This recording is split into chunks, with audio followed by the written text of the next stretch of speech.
Okay, everybody, welcome back. And how are you today? How was your week? Oh, quite busy as always, I guess. Yeah. But I'm Normal I'm week. fine. Yeah. Yeah. All right. Last Today- week was Yeah? sorry. Last week was excellent. I was in holidays. Oh, So- nice. Yes. Okay. Yes. Yeah, we're just And going to finish I some spring break. started the first weekend volunteering in a festival Oh, okay. in backstage, and it was really a fun experience. Very nice. Was that in your hometown area or? Yes, it was in my hometown in Mons. Okay. No, Very it wasn't the Doudou. Yeah. No, it was the Troll and Legends Festival. Oh yeah. Oh, that's right. That's what Quentin talked about. Yeah, I remember that. Yeah. We looked at some photos of that. Very cool. Very cool. Well, that's wonderful to do that kind of experience. Today, guys, we're going to do a little bit of business English. We've got a one-stop English mini lesson, and it's from recently. And so why algorithms and ratings should not decide who gets the job. Today's theme is talking about job interviews and job applications. Now, I know all of you have been working in this job for quite a while, so this might be a funny subject, but I guess we can look from the perspective of those of our team members who are just entering early on. Okay, so I think this is still good business knowledge to have. Why algorithms and ratings should not decide who gets the job. Name 5 to 10 apps and online accounts that give ratings to users, providers, and sellers. Which of these do you personally use? To give ratings? I think we're talking about in the job application, or no, not the job application process. We're talking about things like like Uber, for example. Amazon. Yeah, probably those kind of supplier. Yeah, because you give like a star rating for something. Probably rating on Spotify too, even here I've never looked at them, but yeah, but I don't know if it's suppose... like service based. I guess those were like those would be songs. I guess so. Yeah. Though I mean, because you got to keep in mind if someone's got like a podcast on Spotify or Apple Podcasts. Apple Podcasts are always asking for the 5-star review on Apple Podcasts. Yeah, we have stars everywhere. We even try to use them also in our software. And Netflix, yes. When you design software, you build stars into it? Yeah, at That's some point they wild. discussed about rating some of the items we've got in the application. It was maybe five years ago. It was all hype back then. So wow, maybe now it's going down a little. Michael mentioned Netflix. There's the Netflix, thumbs up, true. thumbs down, and here in the case of Netflix, it's getting ratings not for the user but for the content. It's not really the same. It is not the same. It is not the same. But I think we are asked all the time about our customer experience. Yeah. I hate that. They're getting data all the time. You can't buy something on the internet without having questions about how it went. Yeah. Every time I'm going to Decathlon, for example, I'm buying something at Decathlon, even not online. The next day I receive a mail asking if it was okay.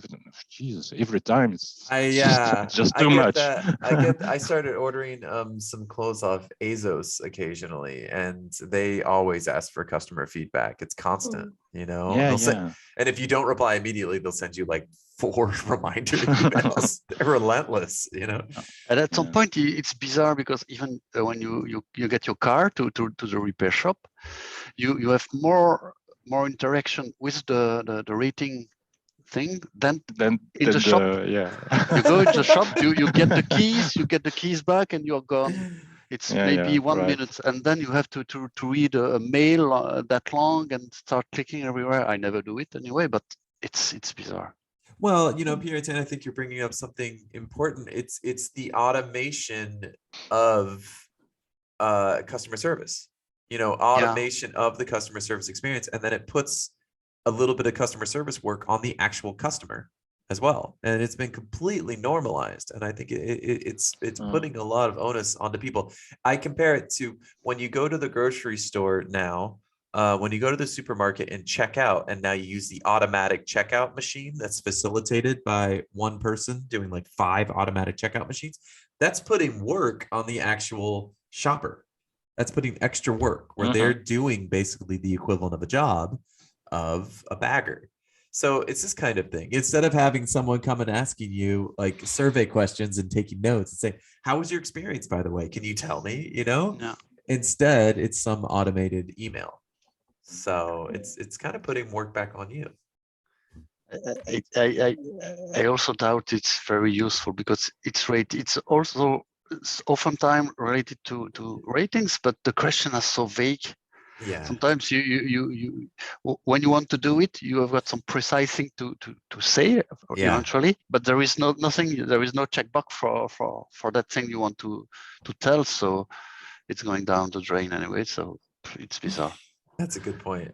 Coolblue is it Belgian or Netherlands store? Netherlands. It's a Netherlands yes. store, but it's very popular in Belgium, and Yeah. they have ratings, as well. Airbnb. Airbnb. Oh, that one's huge. Yeah, And that's maybe probably more the spirit of the question. Yeah. the only one I would do Answer. it's booking.com when I'm traveling. Yeah, booking.com. I feel like ratings are critical on Airbnb, Booking, Uber. I discovered I do not have a 5-star Uber rating. So I thought I've been polite to every single Uber driver, but a couple have given me 4 stars. I don't drive Uber, but I ride Uber. The driver can rate The driver the rates the customer? passenger as well. Oh. I've got some 4 stars, but I think there have been some times when I've like moved apartments and they might have been mad at me. So there you go. Like That's moved because apartments. you don't give enough tip. Yeah. Or I don't give enough tip. There we go. That too. You don't speak French. You don't give see, tips. all of these reasons. I'm a terrible. So I still have like a 4.8. Like it's okay, but I've made a couple Uber drivers mad. Little did I know. Would you pay less if your ratings were higher? Would I pay less? Like less tips? If the money you have to is depending on your No, I ratings or think not? what it does is like if you're a nightmare, then someone who's trying to offer to give you a ride, they might say like, no, I don't want to pick up this person. They have a rating of 2. They're a terrible person, So all of this reminds me, have you seen that TV show Black Mirror on Netflix where they talk about the personality ratings? Have you seen that episode? Yeah. Yes. Yeah. I know that they've I read some article. I don't remember the details of it, so I hesitate bringing it up, but it's something in China where they have some kind of okay, you guys are nodding your heads, you know what I'm talking about, like social rating. Yes, it's called kind of like that. Yes, it's known. It's already used there, but here too. Yeah. All those ratings exist. They are somewhere, and they are used a lot. For these apps, especially, I think that the nature of this question, it deems exploration. Yeah. Coolblue gives ratings. One of the things I do like about Coolblue that makes them a little different is they have their user ratings, but they also give their own personal recommendations on behalf of the store. So it's balancing out expertise with asking the social media web out there to give their input. So one of the things I've noticed is that I like movies that have a low Rotten Tomatoes score, which is based on, what is it? Many inputs, right? Mm-hmm. Or it's like I've enjoyed playing video games that have a bad Metacritic score, not bad, but it's like a score in the 70s or something.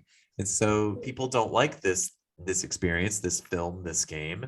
And then I experience it and I think, I disagree. And that's one of the things I like about Coolblue is that you could have an item that's popular based on a user rating or unpopular but I look for the expertise of the actual store. So I think Coolblue is balancing using customer feedback with their own recommendations. Does Amazon do this too? I don't really use Amazon. No, they don't. No, Sure, it's I don't based think off so, user no. ratings more than anything. Yeah. Mm.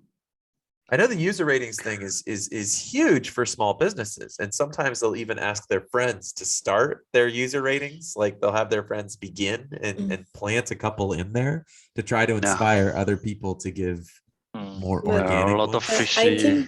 Yeah. I think in Amazon and on the Google Play Store, like half of the ratings or the reviews are fake reviews.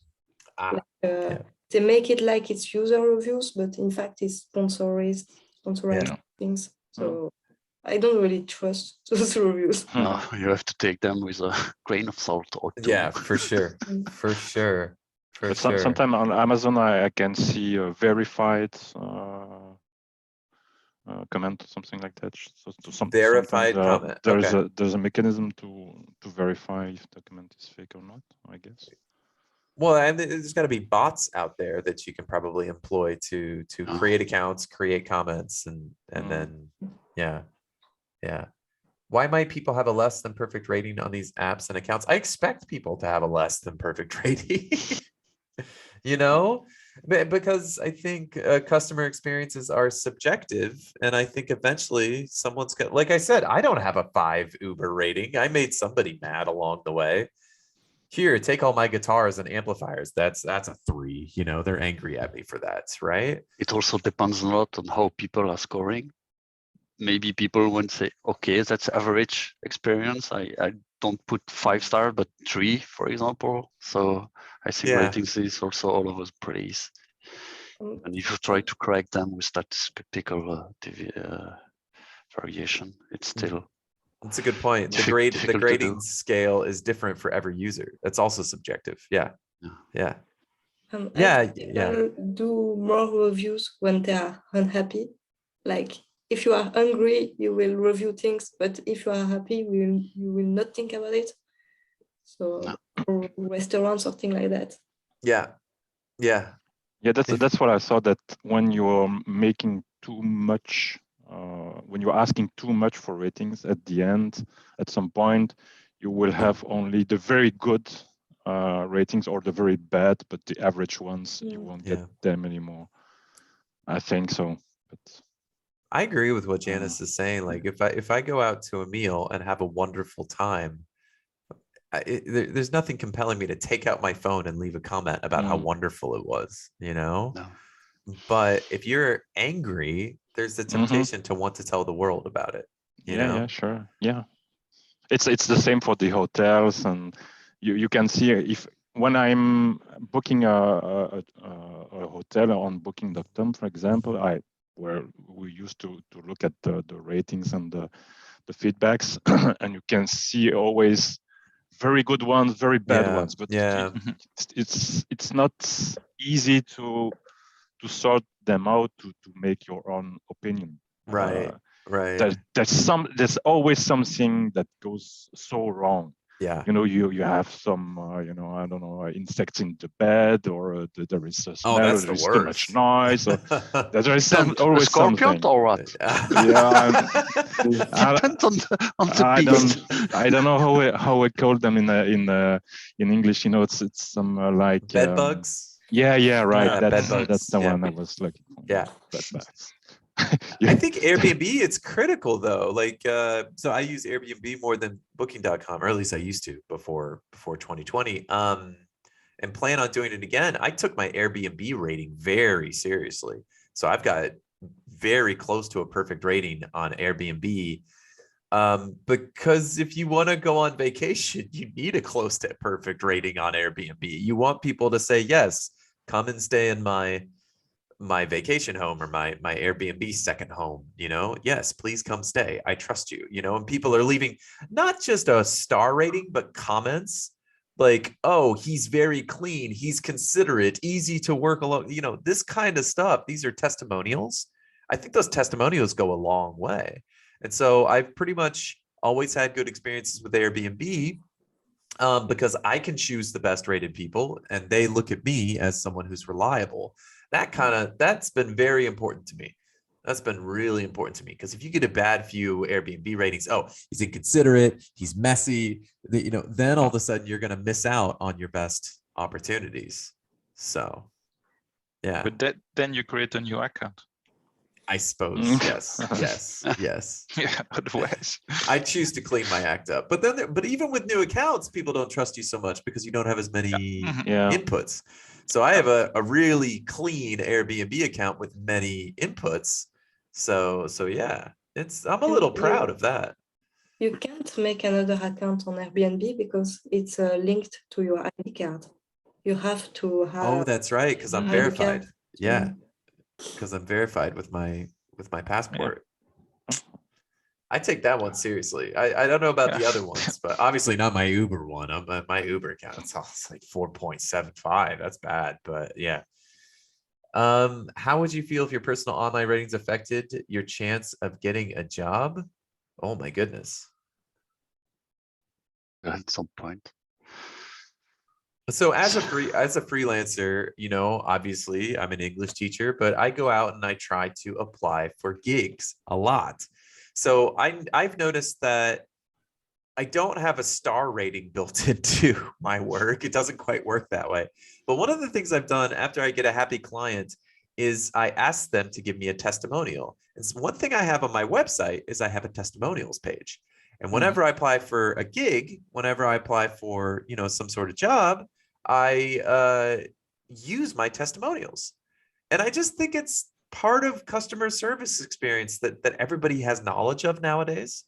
So it's something I utilize because I anticipate, I guess, what a potential employer would be, or I shouldn't say employer, what a gig would anticipate with their other user experiences. So for me, that would include Airbnb, Uber, etc. And so having a testimonial now.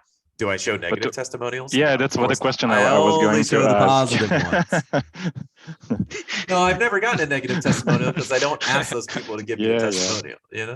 Unless you got hacked by one of your. I don't know. What am I talking about? I don't get negative testimonials because I'm perfect at my work, right? That's what I should be saying, right? But on the other way, if an employer sees only positive or extremely positive testimonials, wouldn't they think that they are fake ones, or that just you're hiding the bad ones? So I think that's a good question. What is it about the job hiring process? I think the job hiring process is inherently phony. Like it's this idea. It's like social media, right? We are marketing the best aspects of ourselves. And like, what's the classic job interview question where you're asked, what's your biggest flaw? And the answer is, I'm too passionate and I work too hard, right? I mean, that's the cliche question and answer. Yeah. Like it's a real cat and mouse game. It's a real dance. This whole job interview process. I'm too perfectionist. Yeah, I'm too much of a perfectionist. I'm too much of a team player. Yeah. Really? That's the best you can do. No, and so I would put this to you. How we've talked about the inauthenticities of job interviews, but do you think that that's evolving at all? Do you think people are seeking more authenticity? Don't think so. CVs are still used. Actually, we still receive them, and we receive some CVs that are very, very strange because there are so many things in there. Like those people have had 40 lives and done so many things, and it smells fake. Actually, it's full of little detail or little formation, but tells you nothing about the person, what is really she or he is able to do. You have to test it and speak with the person. If you try to hire someone doing it just using those ratings, I don't think it would work. But then it's going anyway to happen. So. You know, some of you have been at Bureau van Dijk for a very long time, but Janice, you've only been at Bureau van Dijk for. So is it like? Yeah, I'm working for a year and a half, but Okay, so it's more recent. Yeah, I didn't have rating system like that, so I can't really tell. Yeah. That you don't know. I don't know about any rating system. Yeah. But On what I mean to LinkedIn, say on is LinkedIn, that there is a rating system. Huh? LinkedIn. Yeah. We have your Facebook account. We have your I didn't know Instagram LinkedIn account. had a rating system. Or no, I guess for your I don't know. individual skills they has. Right? But they do. They have like recommendations. They recommend you for this skill. See, Yeah. yes. On LinkedIn, you can recommend LinkedIn. something like that. Now, so I guess you're one of the most modern job applicants here, clearly successful job applicants. So in what ways did you prepare your CV for your interview or for your job application for this job? Yeah, I don't really remember. Okay. Was there a format that they asked? It was. Sorry? Because so we're in the city of Brussels, and what's popular is to ask for like the Europass format if you want to do any like political jobs. Did you have to follow a format for your CV? Yes, I think so. I did apply to a lot of jobs, so I don't remember if it was for this one or for another one, but I had to do an European normalized CV. Europass CV. Yeah, it was pretty long to do. They are painfully long and very ugly. Yeah, but I think for this job it was just a normal CV, and then it was a job interview, but by Zoom because it was quarantine already. Right. Okay. But it was kind of normal and classic stuff. You know, one of the things you said is that you applied LinkedIn. for many jobs, and I think that that's also something that's true today. So some of you guys that have been at Bureau van Dijk for a long time, when you applied for BVD, did you apply for many different jobs? Not so much, actually. Not so much. It was a long time ago. So like Janice, I don't remember anything, everything. But no, I think it was kind of maybe 10. But I was taken pretty quickly, so I hadn't to. I left the school on at the end of June. The end of June, and I began to work at BVD at mid-July, so it was pretty quick. So I hadn't to, but that's pretty nice, because I know there's a lot of people out there that graduate nowadays and they plan on taking almost a year to do their job applications, you know, and do some internships. Did anybody do an internship before they got the job? No. Not here. We don't use that much that term. I was going to ask, what does it mean actually? You work for free, no? When you do an internship? An unpaid internship is work for free. A paid internship, I've often heard it called in Brussels.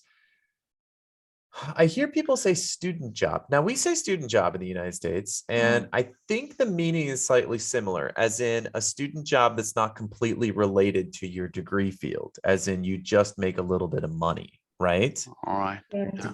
For example, working in the service industry, but some people do their student job in something that's relevant to their work. That's ideal. I think internships out here are more often paid than in the United States, but I think they're trying to change that in the United States because of their bad reputation of unpaid internships are so unfair, because you basically have to work full work hours for no money. And so who does that affect? It affects children of rich people, because they can afford it. They can afford to work without pay, you know? I suppose it's temporary, always something like that. It always is, but it can be up to a year. But here, internship are during the studies, so we don't have to go to school while we are doing internship, but it's That's not also like, popular in the States as well. Your last semester of school is an internship. Yeah. I think it's something that's pretty common for medicine study. You are when you want to be a doctor, you have to make. I think it's mandatory to have to make an internship. I think that's called something different, though. Yeah? I think that's called something different. What is that called? Residence. I think that's called Residence, yes. residence. Mhm. In If English, I yes. remember maybe. correctly. I had a couple of friends from I high don't school know. become doctors, and I think Yeah. finish my residency is a phrase that they Yes, would say. yes. I need to finish my Mhm. residency this year, and then you become a full doctor. I don't know. So residency is like you've passed school, and now you need a little bit of basic experience before we put decisions on you, you know? So now you need to make those decisions, but under supervision Yeah. of a doctor with Yeah. experience, you Yeah, know? yeah. So these are your final lessons. So I don't know. Does that Yes, sound for right? doctor, Yeah. it seems right for me. But again, the difference when you finish school, you do what we call a stage in French, which is never paid, and you don't always produce a valid work where you are working. You are helping a little bit, but you are mostly Yeah. helping yourself learn something Right. by participating, but they never give you something very important to do. You kind of help, but you are not.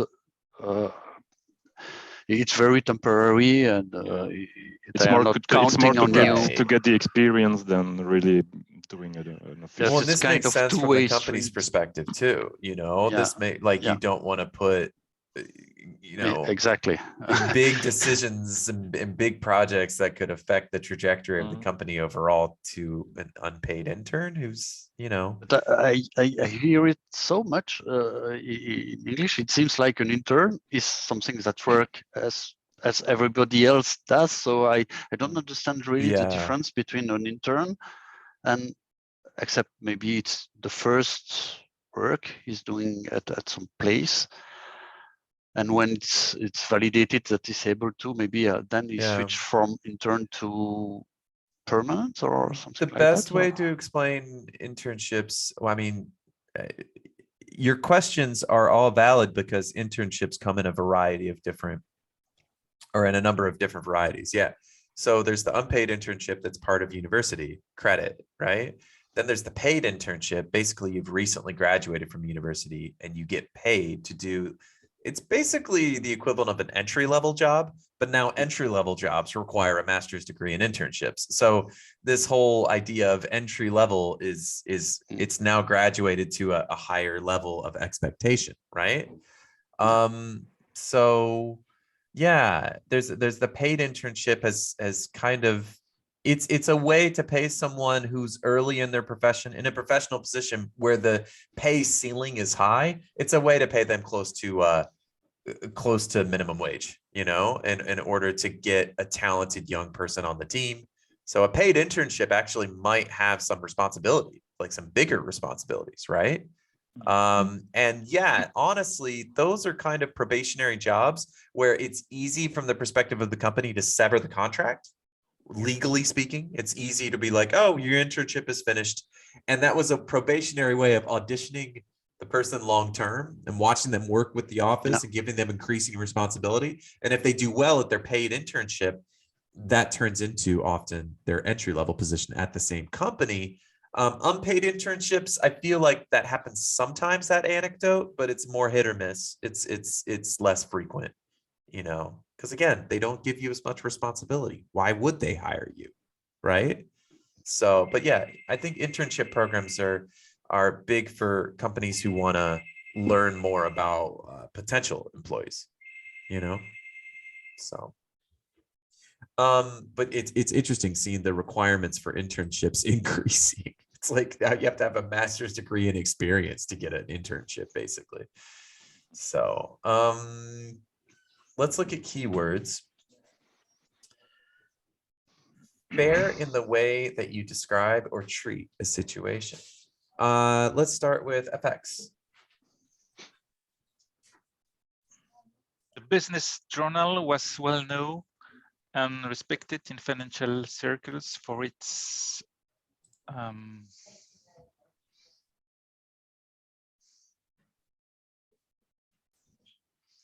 unbiased reporting. Unbiased reporting. Unbiased. Nice work. Unbiased reporting. All right. And this is Janice, number 2. After Joanne's Flowet presentation, it is unlikely she will be invited to hold another one. Very bad. Should be okay. This is worse than that.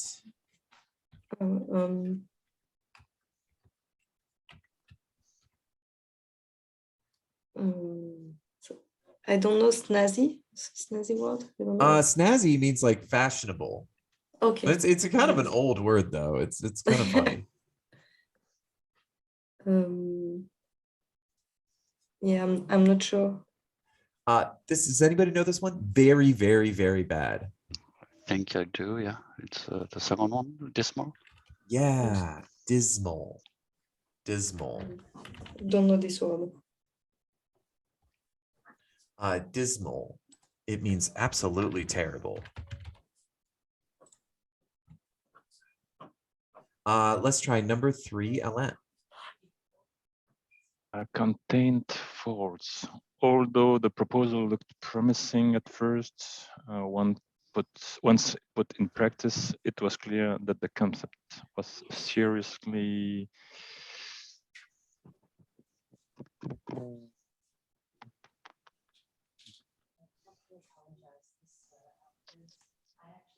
maybe dumped. No, I don't know. Contained faults. So there's it's a contrast between number 2 and number 3, right? Number 2 is talking about very, very bad, and number 3 is just kind of bad, not perfect. Flawed, exactly. Good. Flawed. Okay, and let's do number 4, and then I'll have to do some awkward scrolling. Okay. This is Pierre-Étienne, number 4. You go somewhere pleasant, dangerous, or exciting. Citizens really didn't want to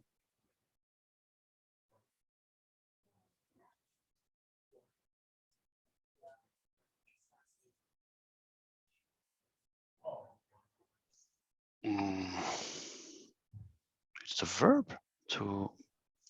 Yeah. There's only one, so mainstay. No, there's another verb.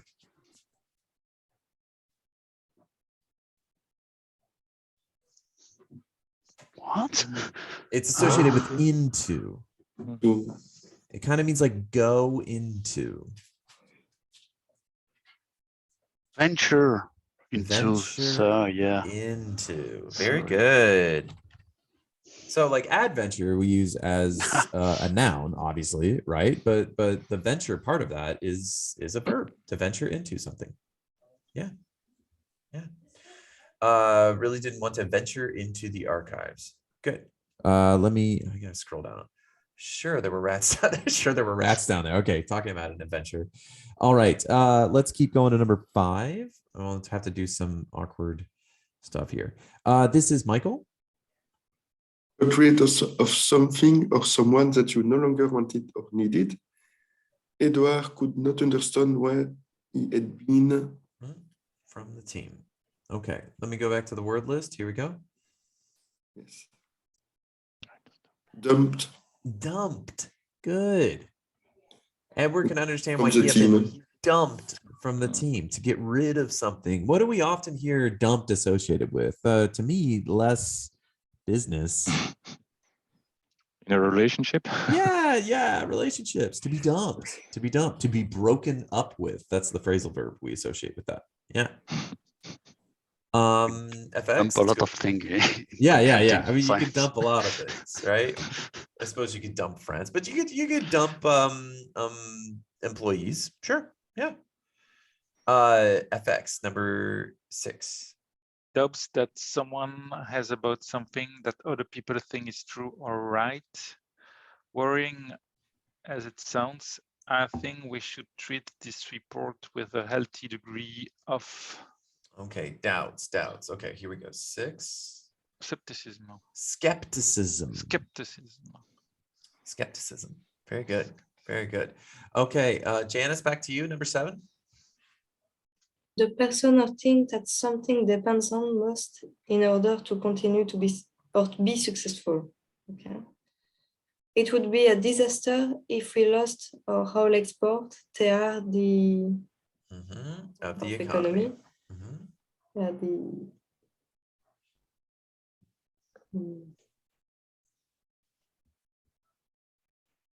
deploy of economy. Does anybody know this?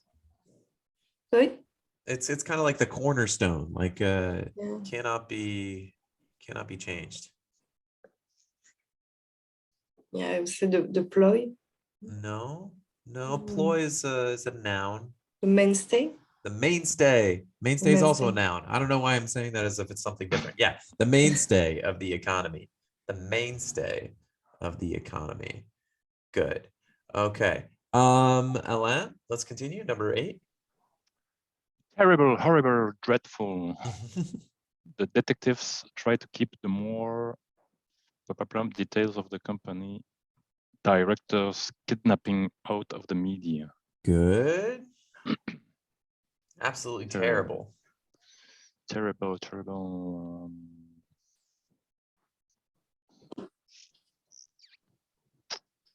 Gruesome. Very good. Gruesome. And then let's look at number 9, period time. Thing apparently has been or can be done, but this is not proven. So the second case of industrial espionage. Espionage. Sorry, occurred before the murders was finalized. Okay.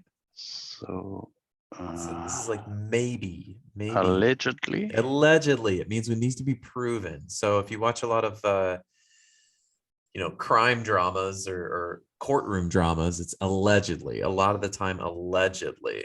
We can't say we can prove it yet, but all right. And Michael, number 10. Attractive, bright, shiny new.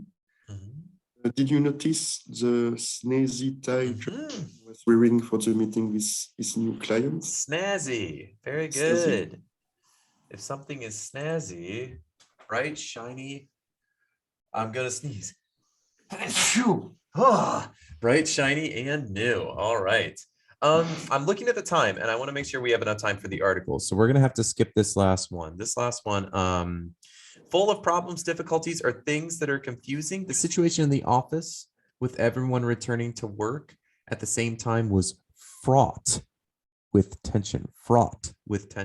And number 12, a way of tricking or confusing someone in order to make them do what you want. Laura desperately tried to come up with a ploy to stop him leaving the company. Okay. Let's keep humans at the heart of hiring practices, and let's hear from FX. The next time you apply for a job, how would you feel if the person doing the interview asked to see your Uber rating? Uber rating. It is the number you get from Uber, whose driver scores their passengers from 1 to 5 after drop-off. And a few weeks ago, one US boss went on Twitter to say he had made it part of its hiring process. Good. Janice, let's do 2 and 3. If you treat strangers with respect, then you will treat customers and co-workers well too, wrote Vitaly Katznelson, chief executive of investment firm in Denver. It seems like a good idea, Katznelson told me last week. He got the idea after noticing that Nassim Nicholas Taleb, author of the 2007 bestseller, The Black Swan, had included his impressive 4.9 Uber rating on his Twitter profile. See, I don't have a 4.9, so there you go. There you go. I'd be in trouble. Alain, number 4. As it happened, Cat Nelson has been looking for a new operations manager, and a new Uber score sounded like a smart, unbiased way to see way to see what applicants were really like. And then Alain, keep going. The woman he hired at 4.89 rating, slightly higher than Cat Nelson's 4.86. and much better than my dismal 4.65, which is worse than it sounds. Some drivers won't pick up anyone with a score below 4.6, but This name is the bane of our pronunciation. Katzenelson or Katzenelson? Katzenelson quickly discovered his Uber plan was flawed. Women told him their scores had dropped after they spurned Uber drivers' advances. Oh, that's terrible. That's horrible. Men who lived in rough neighborhoods suffered a similar fate after trying to get dropped off nearer their front doors than reluctant drivers wanted to venture. Or if you innocently want to carry guitars and drum sets and stuff in people's cars. I think that's why Uber drivers hate me. Because I sit there and ask them like, is this okay? They're like, yeah, sure, it's okay. And then they give me a 3, so.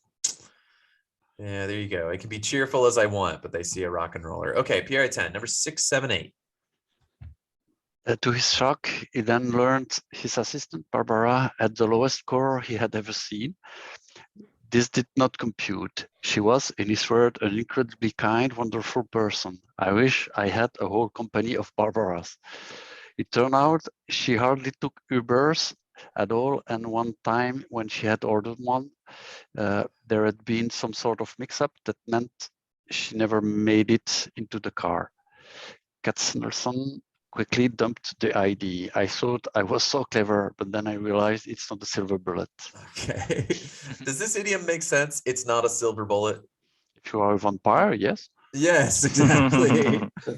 It's taking care of vampires and werewolves. Yeah, that's right. That's right. But we use it for anything that's extremely effective, right? All right. Michael, let's do 9, 10, 11. Listening to him talk, I began to wish more companies shared his skepticism about using algorithms to hire people. The traditional face-to-face job interview, a mainstay of assessing job applicants for at least a century, has morphed into a gruesome tech shadow of itself.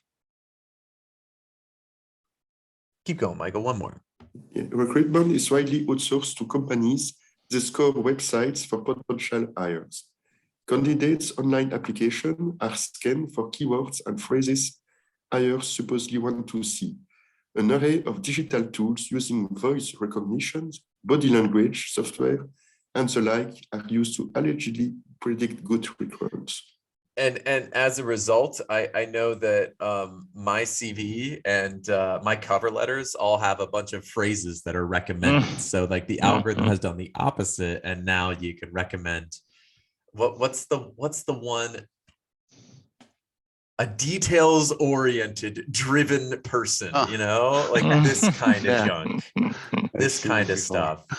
Oh, of course you've seen it before. It's like because it's what the bots pick up on. So yeah, it's like an arms race. FX 1213. I know all this because it has been so well documented by management experts, such as the Wharton School's professor Peter Capelli. As he wrote in Harvard Business Review not too long ago, businesses have never done as much hiring as they do today. They have never spent as much money doing it, and they have never done a worse job of it. Okay. Janice, 14. We have a very little idea if this practice produces good hires. Capelli reckons only about a third of US companies report that they check to see if their hiring processes secure good workers. So what should be they doing? What should they be doing? Yeah. What should they be doing? Mhm. Give Nazi but unproven tech tools wide berth. Check past performance and crucially test for basic skills. It is astonishing how often a business will demand drug tests but ignore the results of skill checks. Interesting. That's an interesting critique. Alain, basic skills. Alain, number 15.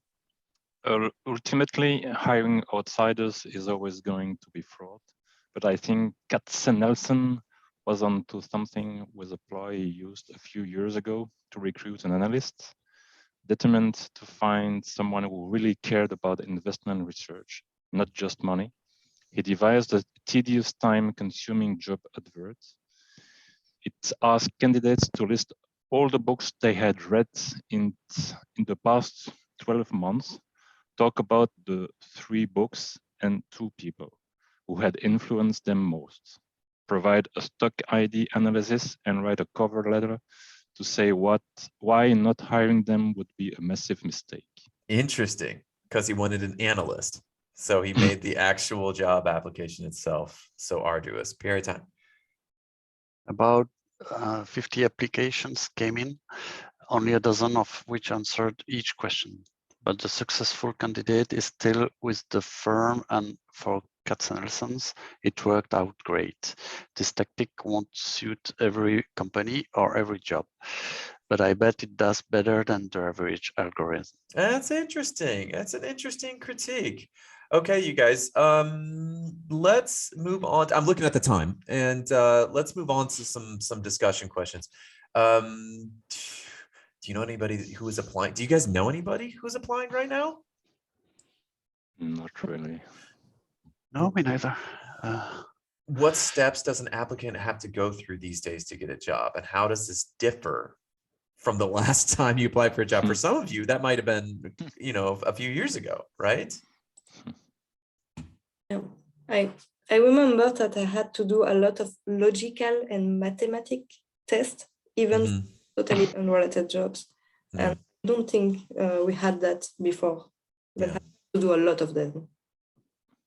Right now, you mean for your BVD interview? You have not for BVD, but I applied to really a lot of jobs because taking for like 2 years. It took.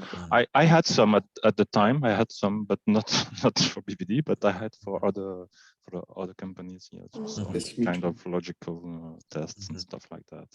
Psychological tests. Psychological tests as well. Okay. Yeah, to see if you're not mad. Oh, I've seen some of these like personality tests to see if like you take the psychology test to see if your personality will match with the others in the workplace. Yeah, I know. And Pierre-Étienne's laughing because he should be laughing because every time you take the test and my future is doom. That's why if I'm you give laughing. Slightly different honest answers, it can give you a different personality type. So are these things truly accurate? To base your hiring on something. Is it truly accurate? So on the other hand, I think companies are dealing with just a flood of applications. So they have to parse through them somehow. I still think it depends of the HR people who are in the company, if they are into those kind of things or not. But here they test me, they give me a test to pass during the job interview. So I find information, something like that. Well, I hate to cut things off, but I am looking at the time and I want to respect your guys' the rest of your day. So why don't I stop the recording here? Thank you for a very interesting discussion, especially the warm-up discussion. Absolutely wonderful. Thank you guys for your participation. You're welcome. And I will see you next week. See you. All right. See you. Bye. Bye.